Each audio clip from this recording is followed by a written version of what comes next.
Game of Thrones Season 7 is over. We haven't quite come to terms with it, but with all of the new revelations come some intriguing fan theories that potentially predict some of Season 8's key plot points.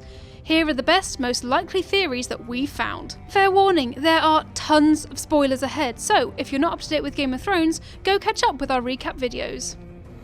Number 1. Jaime will kill Cersei. With the death of Tommen, Maggie the Frog's prediction that all of Cersei's children will die has come true. Where her latest pregnancy fits in, I don't know. However, there's one more tidbit that concludes the childhood prophecy. Cersei will be killed by her Voloncar, or little brother. Thing is, Tyrion's not Cersei's only little brother. Jaime, Cersei's twin, was born a few minutes after her. Jaime has seen Daenerys dragons firsthand, he knows Cersei won't win in an open battle, and he's clearly not happy with the direction the kingdom and his family are taking. Especially as Cersei has pretty much just sacrificed the entire North to the White Walkers. Even though Jaime has said time and time again that Cersei is the most important thing in his life, he may be more sympathetic to Tyrion's pleas after discovering his little brother didn't murder Joffrey at the Purple Wedding. I mean, he did agree to a secret meeting without telling his sister, and, given his reputation as the Kingslayer, it would be heartbreakingly poetic justice to have Jaime kill the Mad Queen too, if she pushes her rule of King's Landing too far. Number 2. Jon Snow is Azor Ahai, or the Warrior of Light, or the Prince who was promised.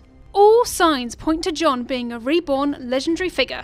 Melisandre's prophecy states that the prince who was promised will have the blood of the dragon and will be reborn in smoke and salt. In the books, Jon's wounds smoke and his comrades cry salty tears all over him. Whenever she's looked into the fires for Azor, she's only seen things to do with snow, which can't be a coincidence. In addition, Jon picked his Night's Watch post over his Lady Love Ygritte, which ties into the original Azor Ahai and Nissa Nissa prophecy. Interestingly, a less popular fan theory suggests that Sir Davos could be the prince who was promised. He's been linked to Melisandre throughout the show and was reborn in smoke and salt when he was pulled from the water during the Battle of the Blackwater. His presence could also explain why Melisandre assumed it was Stannis for 5 seasons before he was killed by Brienne. Mind you, in Season 7 the show makes a point of stating that the High Valyrian term for prince is non-gender specific, suggesting it could even be Dany herself. 3. Bran is actually Bran the Builder. For those who don't know, Bran the Builder was the man who created Winterfell and raised the wall over 8,000 years before the events covered in Game of Thrones. There's belief that our Bran and the former Bran are one and the same person because of his ability to influence the past. We already know Bran can see into the past and future, plus he can influence events and warg into people. Hold the door, anyone? Seeing as he's aware of the White Walkers in the present day, maybe it's his responsibility to travel into the past and raise the wall to keep them out. Also, in the books, Old Nan mentions, on several occasions, that Bran's favourite stories are the ones about, yep, you guessed it, Bran the Builder. But if Bran builds the wall, he can't stop himself being marked by the Night King and allowing the White Walkers to pass it. Does that mean he built the wall to hold the undead at bay until man is ready to deal with them? Number 4. Clegane Bowl is still on. This is almost a certainty. The Hound and his brother the Mountain will meet and fight to the death. At the end of Season 4, it looked pretty bad for the Clegane brothers. Sandor the Hound Clegane was beaten by Brienne and left to die by Arya, while Gregor the Mountain Clegane was fatally poisoned by Prince Oberyn of Dorne.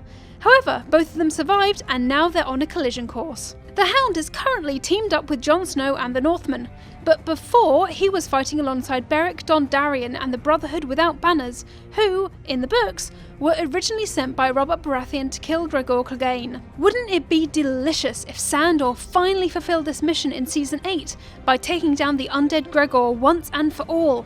The fans demand it and the showrunners are listening. Number 5. Daenerys, Tyrion and Jon are going to ride dragons. When Dany went into the creepy House of the Undying, she saw a vision of her dead brother Rhaegar saying the dragon has 3 heads. This prophecy refers to the Targaryens, who originally conquered Westeros, who rode 3 dragons. Jorah Mormont explains that the 3 heads refers to the riders of Drogon, Viserion and Rhaegal. People suspect that the 3 riders will have Targaryen blood: Jon, Daenerys and Tyrion. Yeah, really. Right before Tywin's death at Tyrion's hands, he mutters, "You're no son of mine," leading some to suspect that his wife Joanna had an affair with Daenerys Targaryen II. If Tyrion is their child, he has Valyrian blood and is the perfect third candidate for a dragon rider. As for Jon, Drogon was getting awfully friendly with him in episode 5. But here's where things get interesting. Bran gets told by the three-eyed crow, "You will never walk again, but you will fly." Could this mean he'd be able to warg into or ride a dragon? While it could simply refer to him warging into a crow, the scalier possibility is far more exciting. Only real problem? There are only 2 living dragons left. Poor Viserion. Number 6. The Night King is a Stark. This gives a whole new meaning to the "there must always be a Stark in Winterfell" saying.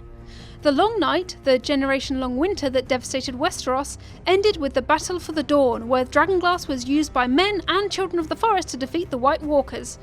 But some think it's unlikely that such a massive force was defeated by just arrows, swords, and spears. After all, White Walkers can raise the dead, which means almost endless foot soldiers.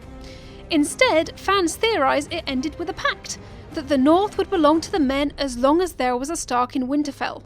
The Starks are an ancient line, so it's entirely plausible. And we've seen in Season 5 how White Walkers can transform babies into blue-eyed versions of themselves. Maybe before the Battle for the Dawn, they captured a Stark child and turned it into a White Walker, in an effort to emotionally blackmail the Starks to stop fighting.